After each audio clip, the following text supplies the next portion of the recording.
Ah, tu verras, tout recommencera, tu verras, la vie c'est... Ça tourne, Georgette, merci de me prévenir, sympa. Bon, on se projette dans cette 33e journée, dernière ligne droite, et dès vendredi soir, l'OM, s'ils veulent encore accéder au podium, parce que le titre, on oublie, faut gagner à Nantes. Eh oui, il faut gagner à Nantes. Qu'est-ce qu'il y a à choix? Qu'est-ce qui passe encore? Bah, que,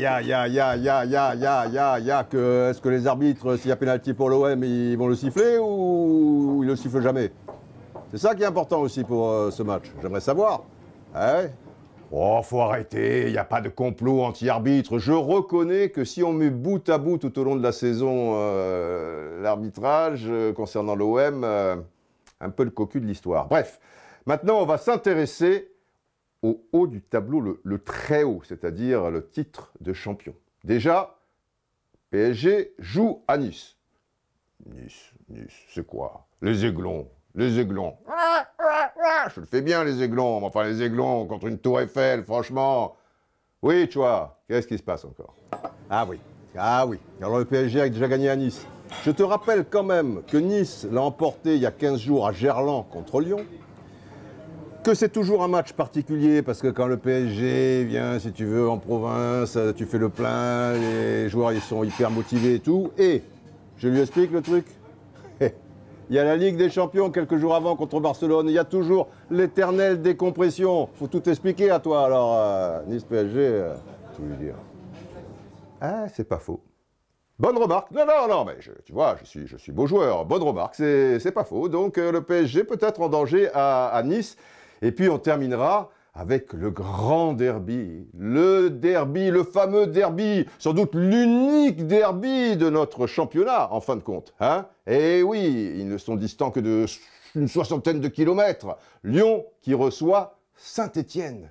Eh oui, et attention, parce qu'à l'aller, bon, Lyon avait explosé 3-0, mais les deux derniers matchs à Gerland, victoire de Saint-Étienne, et il y a 2 saisons, match nul. Donc pas si facile pour les Lyonnais.